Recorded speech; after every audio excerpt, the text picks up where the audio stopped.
계속 이제 시리즈의 말씀, 이제 마음 신앙에 관해서 이렇게 나눠지는데, 제가 곧도 말씀드리지만 마음 신앙의 반대편이 뭡니까? 행위 신앙이거든요.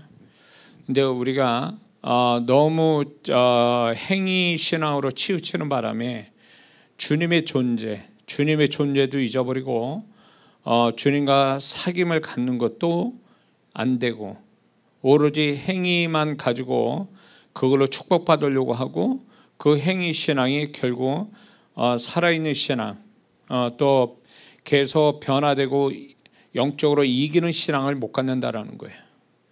그래서 저는 이제 주님이 오신 가까운 이때에 우리는 어떤 신앙을 갖는 게 정말 좋겠나 할 때 제가 기도하면서 제가 이제 마음 신앙을 가져야 된다. 그래서 이 마음 신앙이 무엇인가를 제가 쭉 이렇게 지금 계속 얘기하고 있지 않습니까?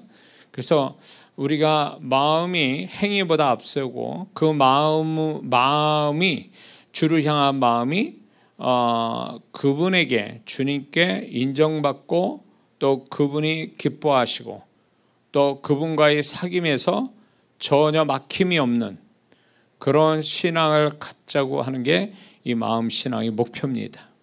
그런데 이제 쭉 이렇게 지금까지 얘기했지만, 오늘 같이 나눠주는 것은 구약에서의 마음 신앙의 중요성을 구약에서도 얘기하고 있는데, 이 부분을 많은 성도님들이 놓친다는 거죠. 구약하면 율법, 613개의 율법, 하라 하지 말라에 대한 이 이야기가 더 강조하다 보니까, 하나님은 율법만 강조해서, 율법의 행위만 강조해서 그걸로 축복과 저주를 정하시는 이것만 우리가 알게, 이렇게 거기에다 초점을 두다 보니까 율법만 주셔서 행위에 치우친 신앙을 그분이 요구하시는 것처럼 우리는 생각되어지지만, 구약을 보면 그렇지 않다라는 거예요.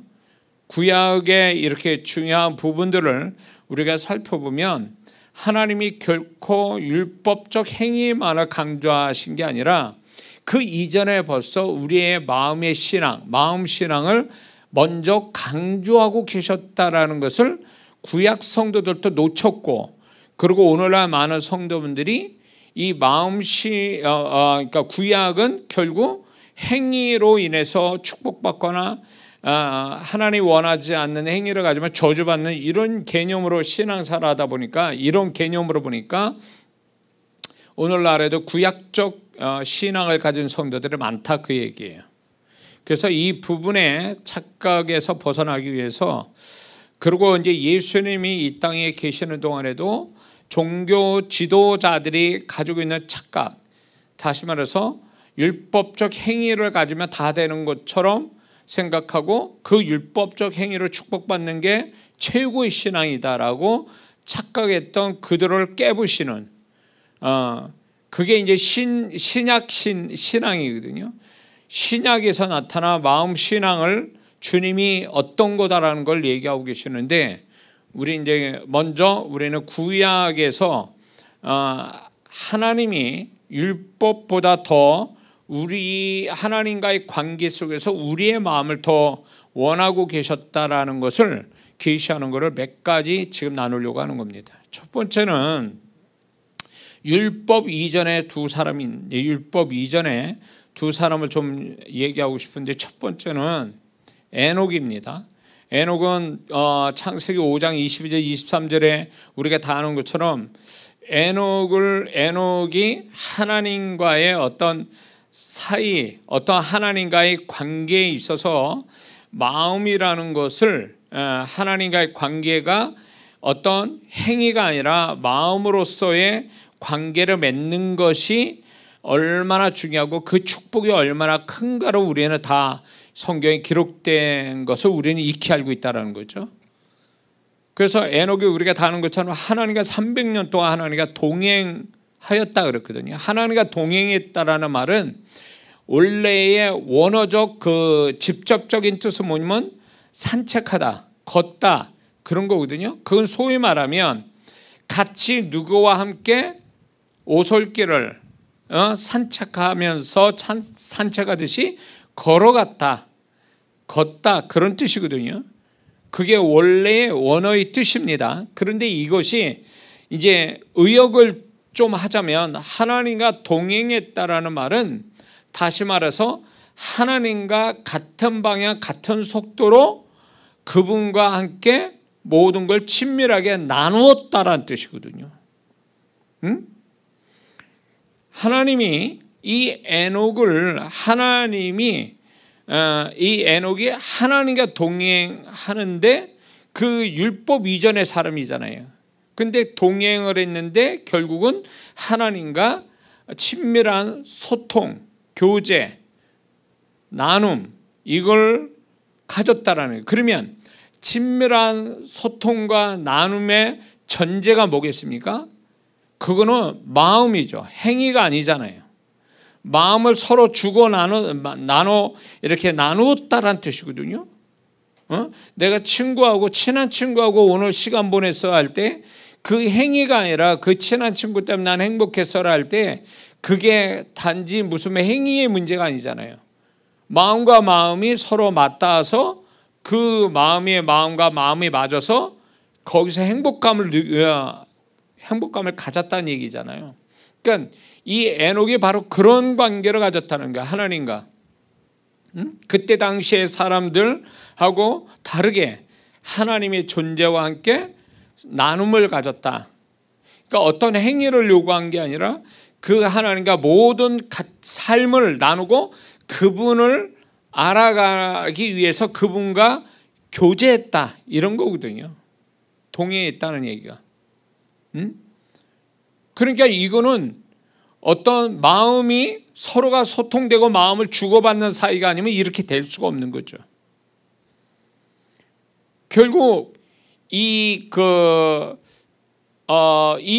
에녹이 결국 이렇게 하나님과 마음을 나누는 친밀한 관계의 결과는 뭡니까? 죽음을 경험하지 않고 들림받는 거였잖아요. 이걸 통해서 무엇을 알 수 있냐면 에녹이 이걸 요구했을까요? 하나님, 제가 하나님과 동행하는데 저에게 축복을 주세요. 제가 하나님 계신 곳으로 갈 수 있도록 저 축복, 이렇게 얘기했을까요? 노골적으로? 그러지 않았을 거예요. 에녹도 놀랐을 거예요. 300년 동안 하나님과 동행한 끝에 하나님이 주신 큰 축복은 뭐냐면 에녹도 놀랄 지경에 죽음을 맛보지 않고 천국을 갔다. 이거는 다시 말해서 에녹 자신의 영광이면서 이거는 하나님의 뜻은 뭐냐면 하나님과 마음을 나누는 사이는 하나님이 이런 축복을 주신다라는 예표잖아요. 이게 행위에서 온 게 아니잖아요. 하나님과의 관계의 소통에서 오는 놀라운 그 에녹 자체도 정말로 생각지 않는 축복이잖아요. 이게 하나님이 정말로 주시고 싶은 또 하나님이 바랬던 우리의 신앙, 우리의 모습이 바로 이런 걸 얘기해 주고 있는 거죠. 근데 오늘날 변질돼 가지고 하나님과의 어떤 관계가 우선이 아니라 하나님 앞에 뭘 이렇게 더 얻기를 바라거나 사무적으로 뭔 도움을 받기 원하거나 아니면 하나님에서 뭔가를 했다라는 걸로 우리는 신앙생활 잘했다라고 하는 이 자체가 굉장히 잘못했다는 거죠. 하나님이 보실 때는 그게 온전한 신앙도 아니고 하나님 바랬던 신앙도 아니라는 거예요. 그러니까 천국에 갔다 왔다 하는 사람들 제가 이제 글을 읽어보면 그분들이 다 말은 맞는지 틀린지 저는 알 수 없어요. 그러나 긍정적으로 또 은혜를 생각해서 은혜 차원에서 좀 본다면 그 말을 믿고 싶은 게 뭐냐면 천국에 전혀 모르는 사람들이 하나님 보좌에 가까이 있더라. 유명한 하나님 큰이라는 사람보다도. 그랬더니 그 사람들이 이 땅에서 뭘 하나님과 함께 하나님께 크게 한 것도 아닌데 저렇게 모르는 사람이 저 보좌 가까이에 존귀한 사람이 됐느냐라고 할 때 이유는 분명하다는 거예요. 그 하나님을, 그 주님을 이 땅에서 생명같이 여기고 그분과 사귐을 가지고 그분과 늘 교통하며 그분을 기쁘시게 하며 살았다라는 거죠. 그러니까 우리가 자칫 잘못하면 모두 다 어떻게 하면 열심히 해서 행위로 신앙생활 뻑적지근하게 하고 양을 많이 하고 피곤할 정도로 하는 그 성도를 최고의 신앙인 것처럼 칭찬해 주는 이 분위기가 이제는 끝나야 되는 거예요. 이런 것 때문에 신앙이 이상한 방향으로 자꾸 가는 거예요. 그런 어떤 행위를 많이 가짐으로 인해서 칭찬해 주고 그 사람이 최고다라고 하는 이 잘못된 교회 안에 만약에 그런 풍토가 있다면 버려야 되는 거예요. 그러면 조용히 주님과 사귐을 가지고 주님과 소통하며 에녹같이 하나님과 동행하며 살아가는 성도는 뭐예요? 그런 성도는 표도 안 날 텐데, 그렇다고 그런 성도 뻑적지근하게 뭘 하는 것도 아닐 텐데, 그러면 그 성도들은 신앙 수준 낮은 걸로 우리는 봐야 되는 거냐? 모르니까. 교회 뭐 봉사도 많이 안 하고 뭐 그렇게 뭐 저기 드러나지도 않으니까 그 사람이 신앙은 별거 아닌 거다, 이렇게 우리가 그렇게 함부로 단정질 수 없는 거죠.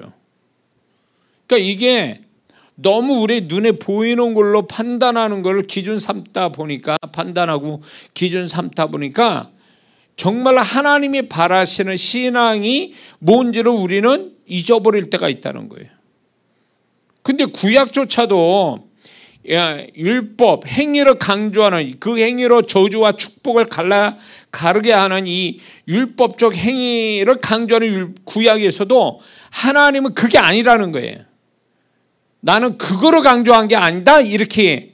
그래서 지금 그 인물들, 율법 이전의 사람들을 가지고 얘기하시는 거죠. 에녹은 그런 어떤 하나님과 동행하는 이것의 결말이 결국 죽음을 경험하지 않고 천국 가는 거. 근데 또 한 사람 있죠. 노아가 창세기 6장 9절을 보면 노아도 하나님과 동행했다고 그랬거든요. 당대의 의인이요 하나님과 동행했다 그랬는데, 그 하나님과 동행했다는 말은 에녹과 같은 의미거든요. 그 결과가 뭡니까? 노아가 하나님과 동행해서 자기 식구 물로 이 땅을 심판할 때, 하나님이 심판할 때 방주로 만들어서 자기 식구 살렸죠. 그리고 새로운 인류의 조상이 됐죠, 노아가. 그렇죠? 그런데 이 노아가 처음부터 뭐 하나님과 동행하는데 하나님 동행하는 대가로 저 주세요 이러고 동행했겠습니까? 아니잖아요. 그러니까 이 노아도 하나님과 동행하는 의인으로서 살아가는 데 있어서 이 동행하는 끝이 결국 뭐냐면 구원이고 새로운 인류의 조상이 되는 이 축복을 받았는데, 이게 오늘 우리가 살아가는 하나님과 동행하고 하나님과 교통하며 하나님과 마음을 나누는 사람의 결말이 이거다, 그 얘기예요. 그러니까 이걸 뭘 얘기하는 거예요? 하나님 뭘 강조하는 거예요? 행위보다 하나님과의 소통, 하나님과 마음을 나누는 것이 이게 가장 크다. 자, 죽음을 맛보지 않고 천국 간다. 다들 심판받아 물로 죽임을 당할 때 홀로 구원받았다. 이게 엄청난 거잖아요. 엄청난 축복이잖아요. 율법의 행위로 인해서 축복받는 것보다 더 엄청난 축복이잖아요. 이게 뭘로 온 거냐? 하나님과 마음을 나누는, 소통하며 친밀함을 갖는 이 신앙에서 왔다, 그 얘기예요. 구약은 이걸 강조하고 있다는 거예요. 근데 우리는 이걸 지나쳐갈 수가 있거든요, 자칫 잘못하면. 또 구약에서 율법 이전에 또 하나님의 한 사람인데 누구냐면 아브라함이에요. 야고보서 2장 13절을 보니까 하나님은 뭐라고 얘기하냐면 아브라함을 그는 나의 친구다 이랬다고. 친구라고 얘기해 주었단 말이에요. 하나님이 그 아브라함을 친구라고 말씀했다는 거예요. 자, 친구라고 말할 때 이때 당시에 유대인의 그때 당시에 유대인의 그 이스라엘 중동 지방의 친구의 개념은 우리가 그냥 밥 한 끼 먹는 친구 개념이 아니에요. 어쩌면 같이 모든 거를 같이 나눌 수 있는, 모든 거를 다 이렇게 줄 수도 있는 그런 관계가 친구거든요. 그러니까 하나님이 아브라함은 내 친구야 이렇게 말씀하실 정도라면 얼마나 아브라함이 하나님과 친밀함을 가지고 얼마나 소통해 왔는가를 얘기하는 거예요. 그걸 하나님이 인정하셨다라는 거죠. 이 신앙을 아브라함이 우리의 믿음의 조상이라고 그러잖아요. 하나님을 믿는 그 믿음의 조사를 했는데 이게 율법 하라 하지 말라 이전에 신앙을 얘기해 주는 거잖아요. 하나님은 이걸 우리에게 강조하고 있는데 우리는 이거를 지나쳐 간단 말이에요. 하라 하지 말라에 너무 매달려 있는 거예요. 하면은 복 받는 거지, 안 하면 또 벌 받을까 봐, 이런 식의 신앙이 되다 보니까 하나님의 존재는 없고 하나님과 살아계신 하나님과의 어떤 사귐은 하나도 없는 거예요. 이거는 신앙이 아니라는 거지. 이런 거는 불교에서도 그렇게, 이슬람교도 그렇게 한다고. 이슬람교의 사람들을 보세요. 하루에 5번씩 메카를 향해서 저기를 절하면서 기도하잖아요. 우리 그렇게 합니까? 하루에 5번 합니까? 그들은 얼마나 철저하게 코란에 대로 그 계명대로 지킵니까? 근데 우리는 그렇게도 안 하잖아요. 그 행위만큼 또 완전치 않아요. 행위도 완전치 않은 데다가 하나님과의 사귐은 또 없어. 그러니까 이게 하나님이 바라시는 신앙의 모습이 아니라는 걸 얘기하는 거예요, 지금은. 근데 우리끼리는 너무 이런 풍토가 교회 안에 이게 다수고 이게 대세고 이러니까 이런 신앙이 보편적이고 대중적이고 이러다 보니까 이렇게 하는 게 맞다라고 생각하고 가는 거거든요. 근데 하나님은 그게 아니라는 거예요. 그런 신앙은. 그런 신앙이 아니라고 얘기하잖아요. 근데 우리끼리는 봐주잖아요. 그런 신앙의 기준 삼잖아요. 새벽기도 나오고 안 나오고, 교회 봉사하고 안 하고, 예배 드리고 안 드리고, 이런 걸로 모든 걸 그 사람을 함부로 우리는 잣대를 대고 신앙 좋다 나쁘다 얘기한단 말이에요. 물론 기본적으로 지켜야 될 건 지켜야 되겠지.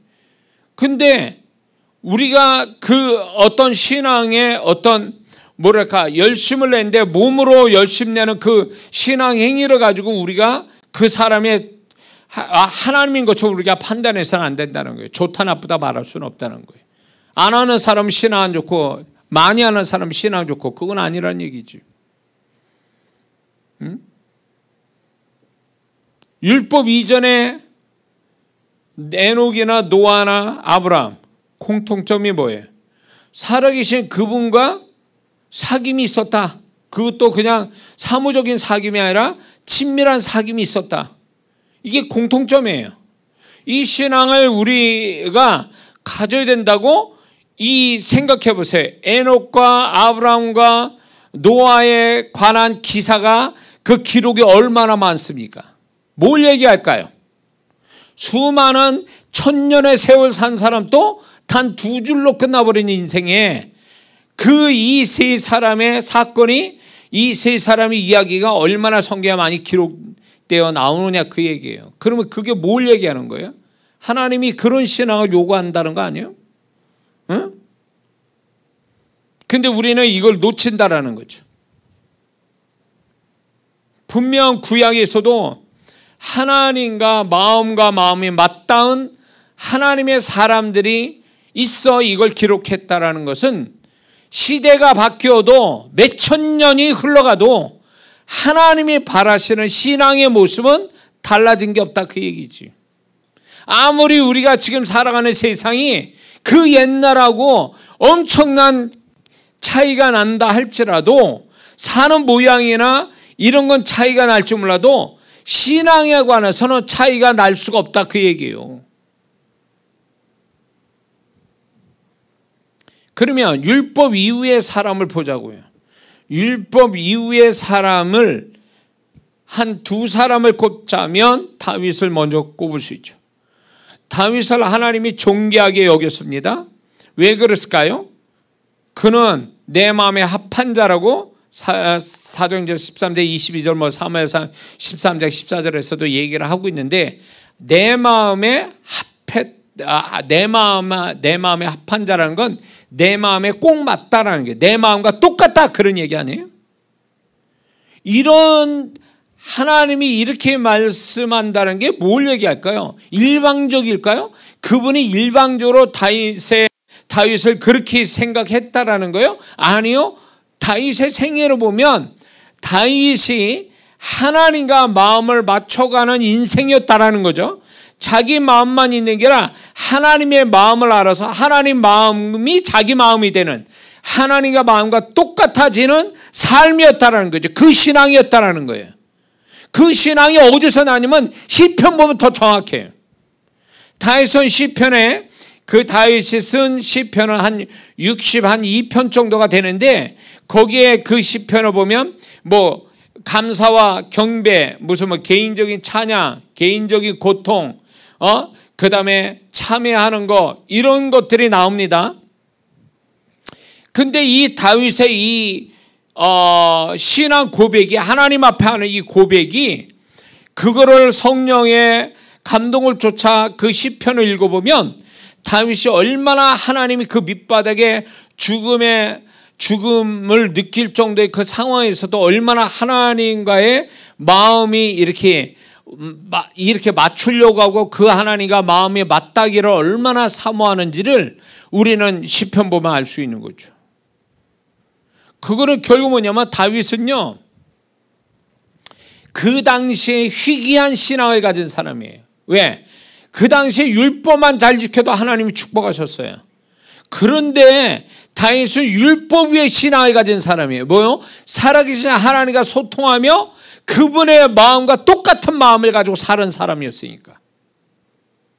그러니까 하나님이 다윗을 그렇게 많은 분량으로 다윗을 기록해 놓으신 이유가 뭐겠어요? 하나님의 마음이 뭐예요? 나는 이런 자를 원한다는 거예요. 나는 이런 자를 좋아하고 이런 자를 나는 기뻐하고 이런 자를 축복한다는 얘기 아니에요? 근데 우리는 왜 성경을 그냥 볼 때에 기록이 많이 남으면 이 사람에서 지식적으로만 하려고 그러지, 이게 이런 내용이, 이런 기록이 기록하게 하신 하나님의 마음이 뭔지를 알려고 하진 않는다 그 얘기지. 응?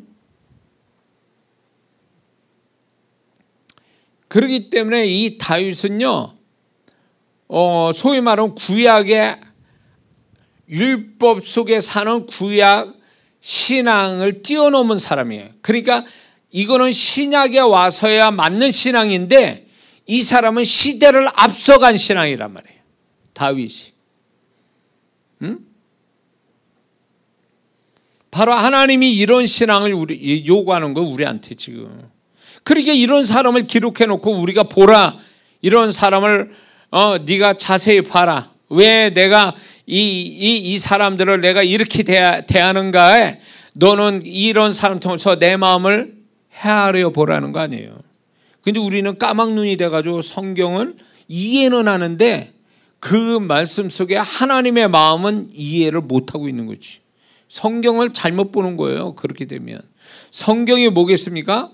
창세부터 요한계시록이 사건과 사람과 그분이 말씀하는 것들이 있어요. 그걸 지식적으로 창세기 몇 장 몇 절, 뭐 요한계시록 몇 장, 이게 아는 게 뭐가 그게 대단한 겁니까? 그건 세상 학문을 배우는 거예요.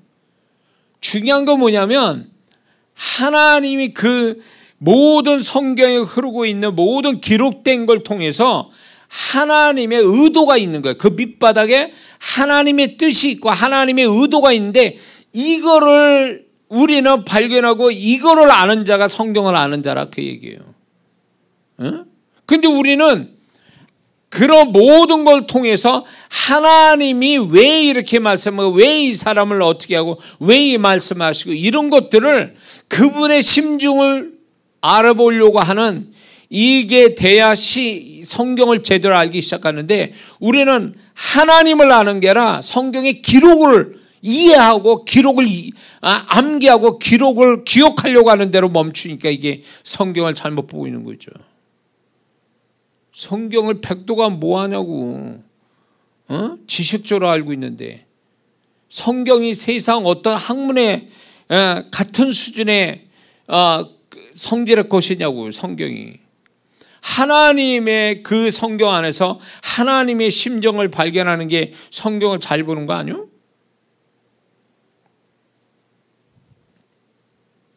그래서 다윗을 하나님이 그렇게 존귀하게 여기신 건 그때 당시에 당대의 그 구약 시대에 희귀한 신앙, 앞서간 신앙을 가진 자였기 때문에 그런 거예요. 결국 앞서가는 신앙은 뭐예요? 하나님과 소통하며 살아가는 사람, 살아계신 그 하나님과 마음을 나누며 사귐을 가지고 사는 신앙, 이게 앞서간 신앙이에요. 구약에 없는 희귀한 신앙이에요. 율법 이전에도 이 두 사람이 나타나고, 세 사람이죠. 에녹과 노아와 아브람. 율법 속에, 율법 후에 나타난 다윗, 또 한 사람 솔로몬. 솔로몬이 열왕기상 3장 3절에 보면 솔로몬이 여호와를 사랑하고 이런 말씀이 있거든요. 그러니까 솔로몬이 1000번제를 드려서 하나님의 축복을 받은 이 배경이 뭐냐면 여호와를 사랑하는 데서 시작이 된 거예요. 그래서 하나님이 여호와를 그렇게 사랑하는 이유가 태어난 것부터도 하나님의 사랑, 여디디아라고 말씀되어 있지만 이 솔로몬이 자기가 왕이 되고도 하나님을 사랑하는 마음이 충분히 그 안에 있었단 말이에요. 그것 때문에 율법 이상의 일을 하고 있었던 거예요. 1000번제, 남들이 1000번 드릴 제사를 한 번에 드릴 이런 어떤 헌신은요, 이게 율법으로 되어지는 일이 아니라 이거는 하나님을 사랑하기 때문에 된 일이에요. 그러니까 하나님이 1000번째 우리를 까딱 잘못하면 아브라함이 1000번째 들었기 때문에 축복을 해줬다, 기도 응답을 주셨다, 기도하지 않은 것까지 축복하셨다, 이런 해석을 하면 큰일 난다는 거죠. 그러면 이게 이런 식으로 해석하면 뭐하냐? 많이 해야 되는구나, 하나님 앞에 많이. 많이 헌신해 이런 축복받는구나, 이렇게 해석하면 잘못하고 있는 거예요. 하나님이 이 솔로몬을 축복하신 근원적인 게 뭐냐면 솔로몬이 여호와를 사랑하는 것을 하나님은 알고 있는 거죠. 사랑한다는 건 결국 상대에 대해서, 누구를 사랑한다면 그 상대의 마음을 갖는 거죠. 그 상대의 마음에, 그 상대에게 마음을 주는 거고, 이게 사랑인데 솔로몬은 그렇게 한 거죠. 행위로 하나님과 관계를 맺은 자가 아니라 마음으로, 그것도 사랑의 마음으로 하나님과 관계를 맺은 자였다는 걸 얘기하는 거예요. 그러니까 하나님은 그게 너무 하나님의 보실 때 왕인데도 불구하고 다른 사람들하고 왕이 충분히 그렇게 안 해도 될 수도 있지만, 이게 솔로몬이 하나님을 희귀하게 사랑했다. 이스라엘 왕, 유다 왕, 북이스라엘과 남유다의 왕들을 쫙 이렇게 우리가 이제 매일 성경에서 통해서 배우잖아요. 그럴 때 하나님의 말씀의 율법대로 지키고 그 율법대로 행하고 율법에 반대되는 걸 처리하고 이렇게 하는 어떤 행위를 가진 왕은 하나님이 축복을 굉장히 하셨단 말이에요.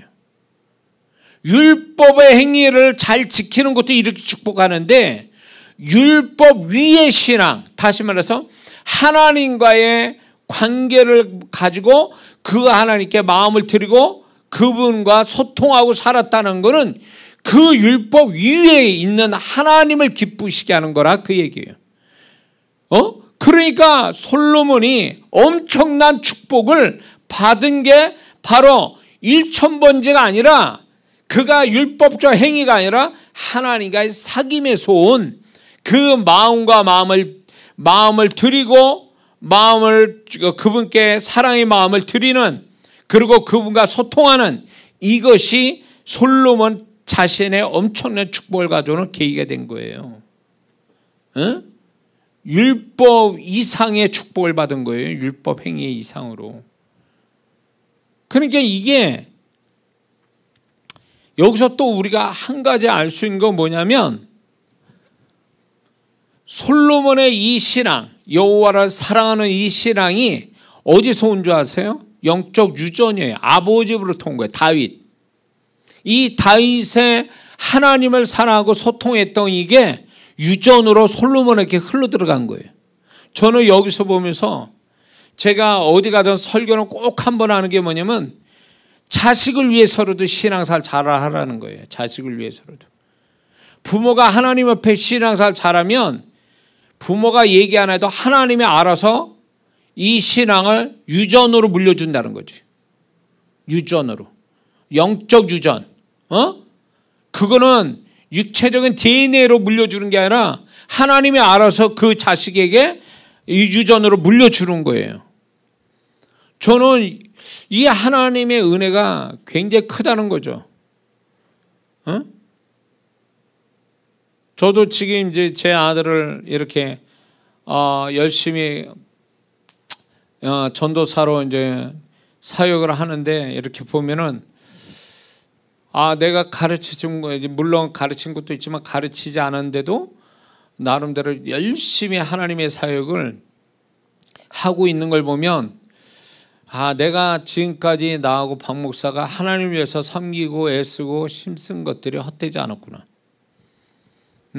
하나님이 은혜로 이렇게 흘러가게 했구나. 내 아들한테 흘러가게 해서, 그거 누가 시킨다고 되는 것도 아니고 뭐 교육시킨다고 되는 것도 아니거든요. 근데 본인이 그렇게 은혜 받아서, 그리고 또 정말로 이렇게 열심으로 최선을 다해서 하나님의 사역을 이렇게 하는 걸 보면, 뭐 그것 부교육자면서도 정말로 열심히 하는 걸 보면, 하나님께서 저나 박 목사가 그렇게 살아왔으니까 그런 거에 대해서 이 아들에게 내가 잔소리를 하지 않아도 하나님이 이렇게 물려주셨구나. 그래서 이게 정말 무서운 거예요. 영적 유전이라는 게 육체적 유전만 있는 게 아니라 영적 유전이라는 게 있는 거예요. 그래서 이 부모된 사람들은 자식을 생각해야 돼요. 자식을 생각해서도 신앙생활 잘해. 그놈들이 지금 신앙생활 못마땅하게 잘 못해도 물론 기도는 해야죠. 그래서 잔소리는 또 해야 돼. 그러나 실망은 하지 말아요. 왜냐하면 부모가 하나님께 바르게 신앙생활 잘하면 흘러가게 돼 있어요. 우리 이전사가 지금은 열심히 훌륭하게 열심히 사역하지만 한동안 이렇게 뭐랄까, 얘가 정말 주의 종으로 될는가 이러면서 고민하고 내가 저 마음이 심란할 때도 있었거든요. 근데 때 되니까 하나님께서 헛되지 않고 우리 박 목사하고 기도한 그 기도가 오랫동안 기도한 게 헛되지 않고, 또 둘이 하나님 앞에 수고하고 애쓴 것이 헛되지 않게 이렇게 이렇게 영적 유전으로 흘러가서 이렇게 하는 거 보면, 하나님 은혜가 너무 감사하다는 생각이 들어요. 그러니까 이 솔로몬이 아버지의 그 하나님이 다윗을 그렇게 존귀하게 여기신 그거를 솔로몬한테 그냥 흘려주신 거예요. 이렇게 유전처럼. 그러니까 다윗이 하나님을 그렇게 사랑한다고 고백했던 다윗이 이 솔로몬도 하나님을 사랑하는, 여호와를 사랑하는 마음을 갖게 된 거예요. 아브라함이 가졌던 그 믿음이 이삭에게 흘러가고, 이삭이 믿음이 야곱으로 흘러가고, 야곱의 믿음이 요셉으로 흘러가고, 누가 시킨 것도 아니고 교육시킨 것도 아닌데 그냥 흘러가잖아요. 그래서 지금 자식이 속색인다고 너무 속상하고 막 이렇게 물론 속상하겠지만, 그것 때문에 너무 끌당할 필요는 없어요. 왜냐하면 하나님 결국 그 자식놈이 아무리 지 멋대로 해도 하나님 손바닥 아니고 결국은 부모의 영적 유전은 흘러가게 돼 있어요. 그걸 믿어야 돼요. 그거 믿어야 돼. 그러니까 당장은 속색이고 막 어떻게 하고 싶은데 자식놈을 붙들어 매가지고 맨날 여기서 손발을 묶고 2인 삼각처럼 같이 데리고 그냥 늘 다니고 싶은데 교회도 막 어디 도망가지 못하게 그렇게 데리고 다니고 싶은데 사실 그렇게 못하잖아요. 그래서 순간순간 보면 속상해요. 저도 그랬으니까. 그러나 하나님이 때가 되면 이제 하나님이 알아서 그 자식놈이 알아서 내가 주님 앞에 수고한 그것이 흘러가게 하시더라고요. 그러니까 그날은 와요.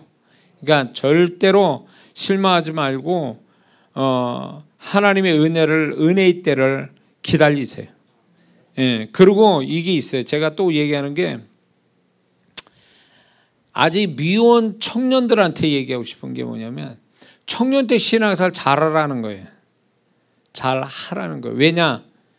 청년 때 신앙생활 잘하면 자식 낳을 때 그게 흘러가요. 그 자식한테. 정말로. 그래서 정말 하나님 앞에 청년 때 하나 이렇게 잘하면 그 후에 뭐 결혼에서도 그렇고 모든 게 하나님이 그 청년 때 했던 그 신앙의 어떤 모든 은혜나 축복이 결혼한 다음에 또 그게 흘러가더라고요. 그래서 좋은 가정 또 그리고 또 이제 그 자녀들이 또 신앙사를 또 하게 되고 이러더라고요. 그러니까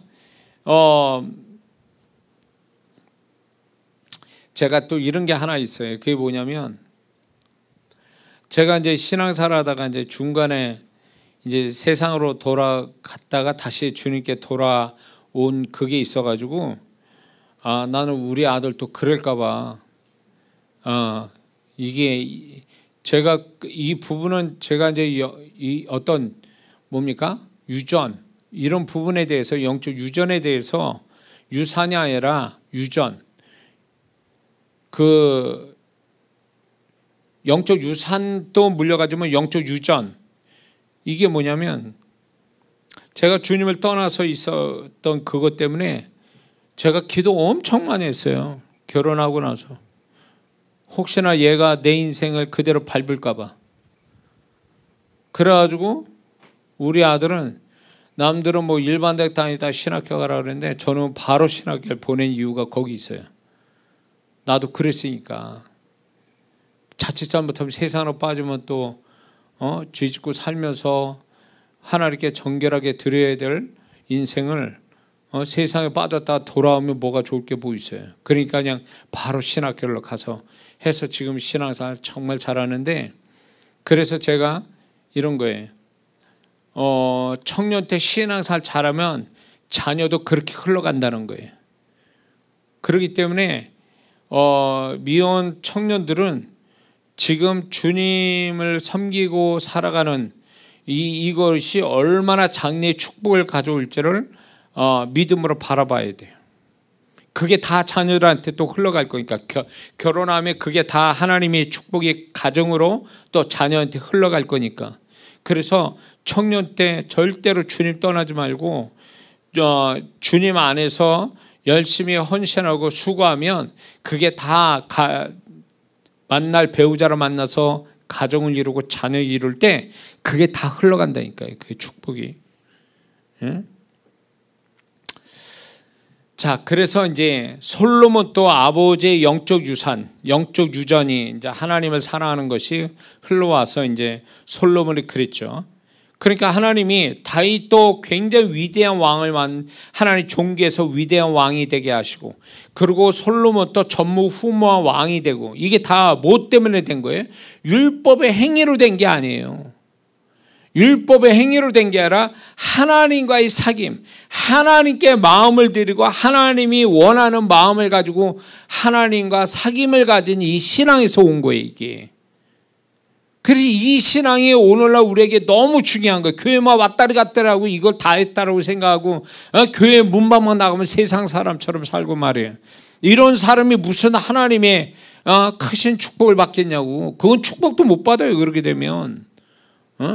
그러니까 우리가 행위에 치우친 신앙으로 다 했다라고 하는 이 잘못된 신앙을 버리고 우리가 주님과 사귐을 갖고 내가 그분에게 마음을 드리고 그분의 마음을 받고 나는 또 그분을 향해서 최고의 마음이 뭡니까? 그분을 사랑하는 마음이잖아요.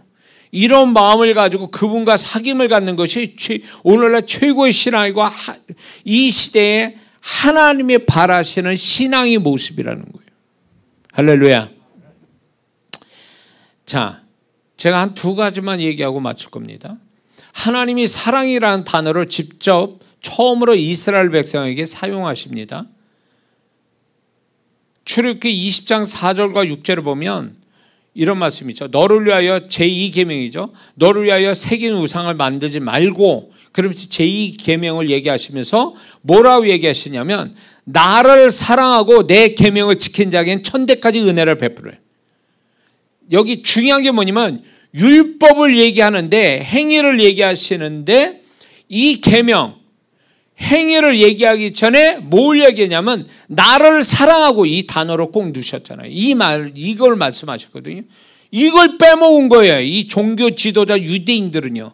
하나님을 사랑하고 계명을 지켜야 되는 순서가 그런데 하나님 사랑을 빠지고 행위에 치우치는 신앙이 되니까 마태복음 23장에서 예수님이 그들을 신랄하게 책망하는 이유가 여기 있는 거예요. 왜 하나님을 사랑하는 게 우선이고 이게 기본이 돼야 되고 이게 기준점이 되고 이게 중요한 부분은 왜 이거는 놓치고 그 다음에 계명을 지키는데 여기에 최선을 다하냐고.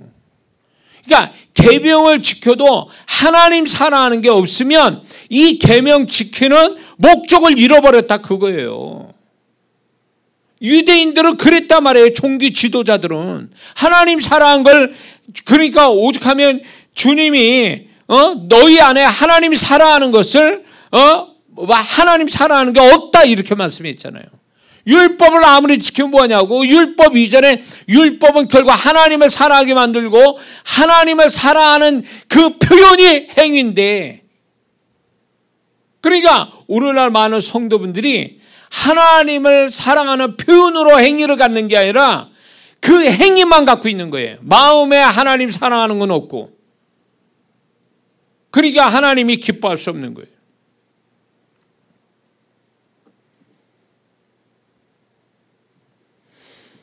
십계명의 그 핵심이 두 계명이잖아요. 하나님 사랑하고 이웃을 사랑하는 거. 하나님을 사랑하는 거잖아요. 십계명은 결국 오늘 말씀이 그거잖아요. 너는 힘을 다하여 너 하나님 여호와를 사랑하라는 거잖아요. 너희 하나님 앞에 계명을 지키라 이 말씀이 아니고 결국은 너희가 이 계명을 통해서 하나님을 사랑하라. 이게 구약의 핵심이거든요. 율법의 핵심은 사랑이잖아요. 율법의 목적은 사랑이란 말이에요. 사랑, 결국 우리가 내 안에 하나님의 사랑, 그거 가지고 하나님과 소통하며 살아가는 것, 그 중간에 행위가 있는 거지. 율법이란 행위. 근데 이거를 다 놓치는 거예요. 하나님이 율법을 주신 목적은 사랑인데 이들의 목적은, 결국 유대인들의 목적은 사랑이 아니라 자기의, 자기 자랑, 자기 영광, 이걸로 목적을 삼은 거죠. 율법을. 그러니까 주님이 그 행위조차 인정 못하고 책망을 하신 이유가 여기 있는 거예요. 응? 그러니까 이게 뭐가 문제냐면 어떤 사람이 말을 했으면 왜 그 말을 했는가에 목적이 있을 거잖아요. 그러면 그 목적을 아는 사람이 말을 알아듣는 거잖아요. 상대방의 말을. 근데 저 사람이 뭐라고 말을 했는데 말하는 목적이 있는데 그 목적을 잃어버린 채 말만 가지고 만약에 해석을 하면 잘못했네 해석이 되는 거잖아요. 근데 우리는 이런 식이 되는 거예요. 이걸 멍청한 사람이라고 그러잖아요. 눈치도 없는 사람이라고 표현하잖아요. 말을 했는데 사람이 말을 했으면 왜 저 사람이 저 말을 했을까라는 그 말의 목적을 이해해야, 이거를 알아야 상대방을 이해하는데, 이거는 목적은 모르고 말 그 자체만 가지고 해석을 해보니까 이상한 해석이 되고 그 사람 말하는 자의 목적을 눈치 못 채는 경우가 많잖아요. 그런 경우에 지금 이스라엘 백성이 왜 율법을 주셨는가? 율법의 행위를 통해서 하나님을 사랑하게 만드는 거고, 그 하나님의 사랑을 가지고 하나님과 사귐을 갖게 만들려고 하는 건데, 그 행위만 남고 하나님과 사귐도 없고 하나님을 사랑하는 마음도 없고. 그러니까 오늘날 성도가 문제가 뭐냐면 바로 이거예요. 행위만 있고 마음은 없고. 이게 구약에서 하나님이 드물게 이렇게 사랑을 얘기하잖아요. 이게 율법 속에 빛나는 한 구절이에요. 여호와를 사랑하라. 이 한 구절이 엄청난 어둠 속에, 계명 속에의 빛나는 한 구절이거든요. 이걸 놓쳤다 이거지.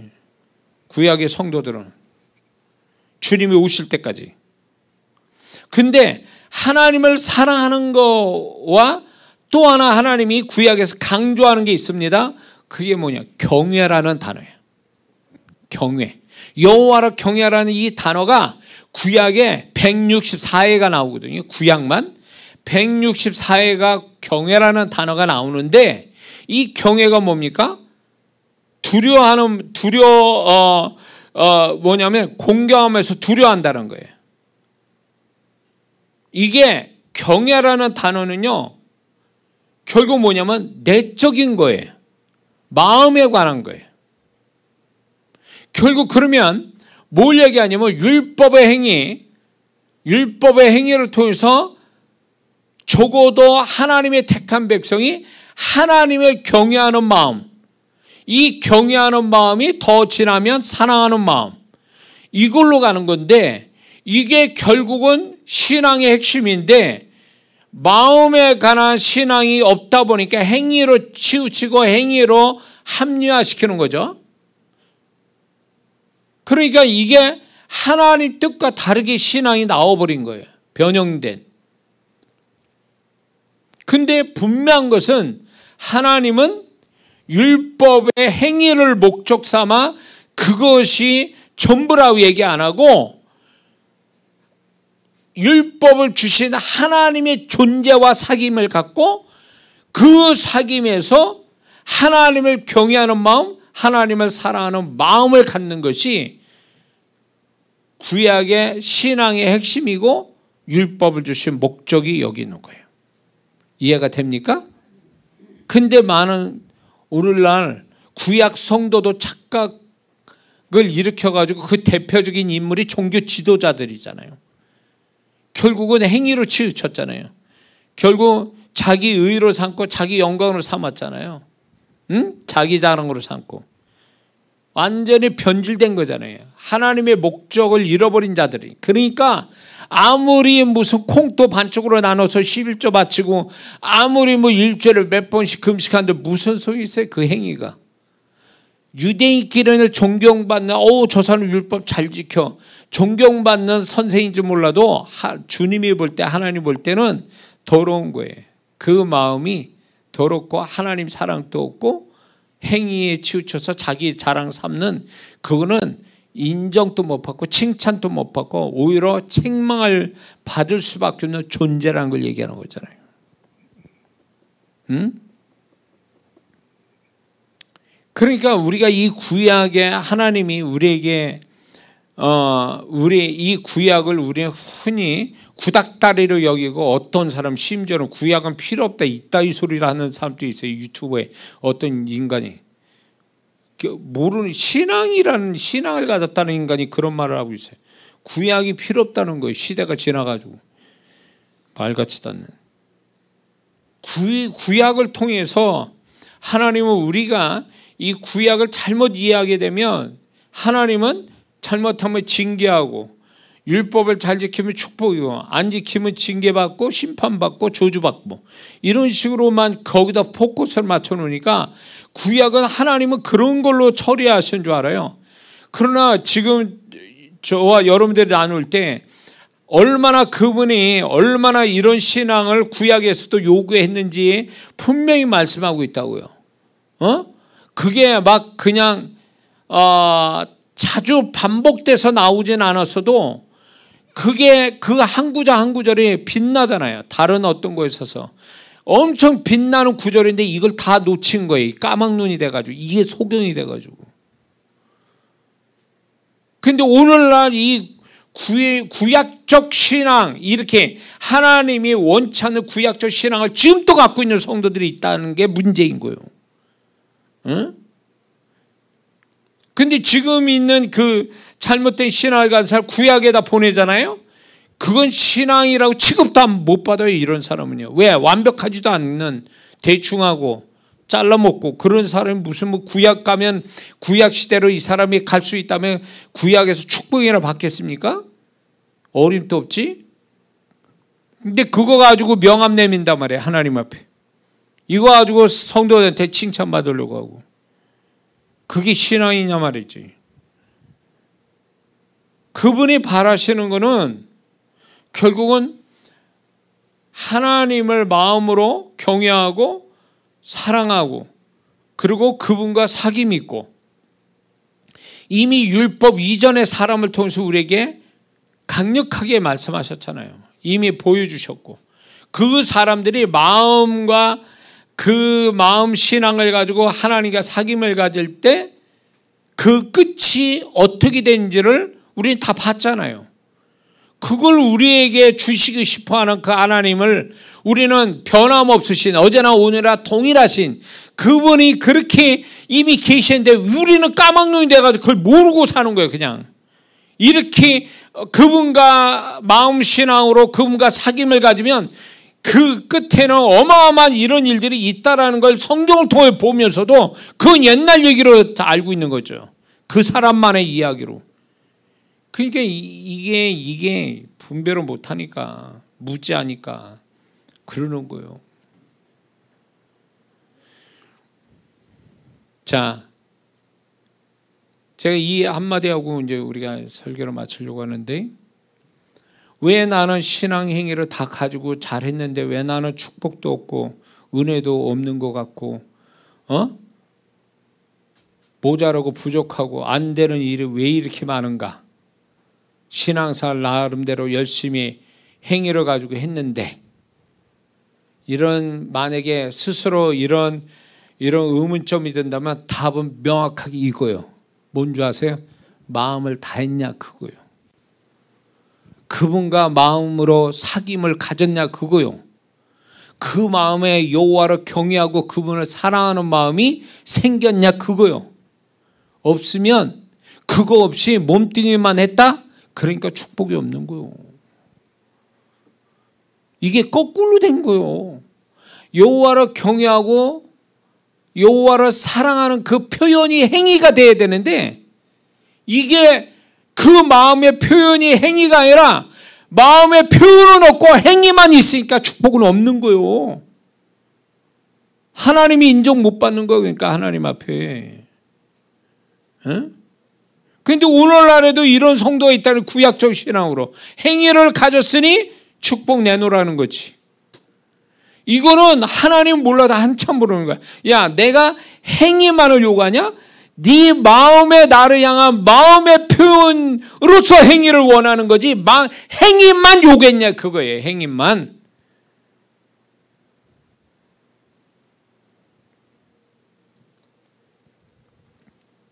우리끼리 칭찬받고 우리끼리 뭐 만족하고 우리끼리 잘했다고 한들 그 무슨 소용이 있어요. 하나님이 그렇게 안 보시는데. 에? 이거는 결국 뭐냐? 하나님과 사귐이 없으니까 이런 소리 하는 거예요. 하나님과 1대1로 사귐을 가진 성도라면 그렇게 말 못해요. 하나님이 뭘 요구하는지 하나님과 사귐이 가깝고 명확하다면 그분이 어떻게 하기 원하는지를 다 그 정도는 알고 있단 말이에요. 애기도요, 조금 큰 애도요, 엄마하고 계속 매일 있다 보면 엄마 눈치 살펴요. 엄마를 어떻게 기쁘게 할 줄도 알아요. 그 걸어다니 이제 걸음마 하는 그런 애들도 다 안다고. 그렇다면 우리가 하나님을 섬기고 살아가는 데 있어서 우리가 그분에게 정말로 그분이 원하는 것을 사귐을 갖게 되면 그분이 뭘 원하는지 다 알게 돼 있다고요. 근데 그거를 그분과 사귐이 없으니까 뭘 원하는지도 모르고 그냥 행위로 만족하고 행위로 치우치니까 그분은 답답해 하시고 충분한 축복은 안 오고 이렇게 되는 거예요. 이렇게 되면 안 된다라는 거예요. 주님 오실 때 가까운데 우리가 현대판 에녹이 되려면 어떻게 해야 돼요? 현대판 노아가 되려면 어떻게 돼야 돼요? 답은 나와 있잖아요. 근데 우리는 겨우 교회 나오는 행위만 가지고 다 했다고 한다면 이거는 정말로 그게 과연 온전한 축복으로 갈 수 있느냐는 거예요. 에녹의 신앙이 결국 에녹의 신앙의 끝을 우리가 봤잖아요.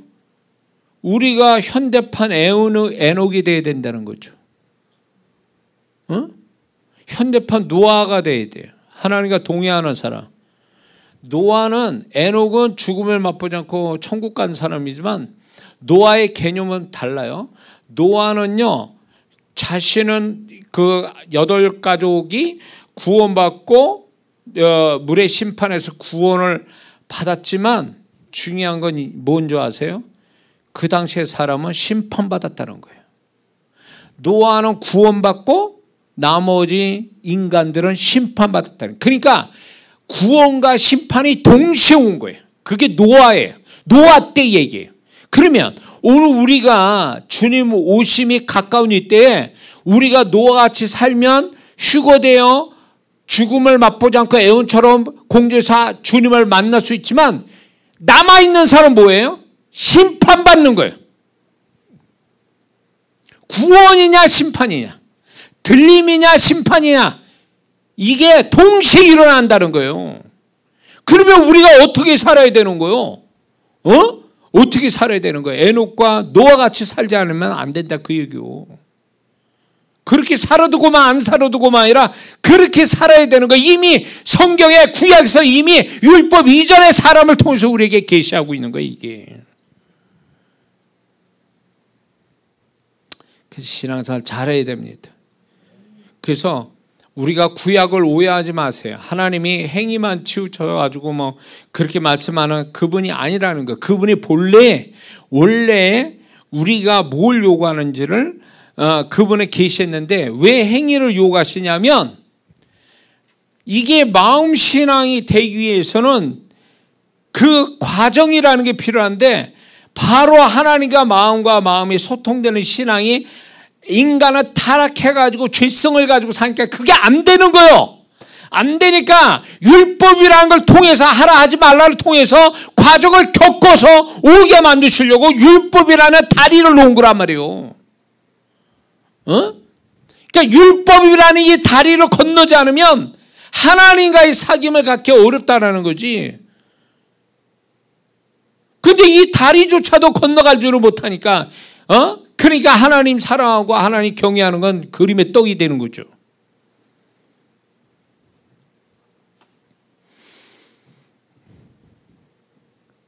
그래서 우리가 지금 교회 생활 이렇게 저렇게 하는 거 있지 않습니까? 말씀 지키고 신앙생활하는 거 결국 그거 자체가 목적이 아니에요. 그걸 통해서 결국 그분과 마음신앙을 가지고 그분과 사귐을 갖는 게 목적이라는 거예요. 그걸 위해서 가는 과정일 뿐이에요. 우리가 지금 행위를 갖고 있는 거는 과정이지 그게 목적이 아니에요. 율법이 목적이 아니라 과정일 뿐이에요. 하나님을 사랑하는 수단에 지나잖아요. 그 행위는. 근데 우리는 수단이 목적이 되고 목적이 수단이 돼버리니까 이 신앙이 엉망진창이 돼버린 거지. 이제 바로 잡아야 돼요. 바로 신앙을 바로 잡고 하나님이 원하는 신앙의 모습을 가져야 우리가 나중에 후회하지 않고 정말로 하나님께 인정받는 정말 그런 사람이 돼야지, 나중에 해도 소용없는, 인정도 못 받는 그런 모습이 돼서는 안 될 줄로 믿습니다. 기도합니다.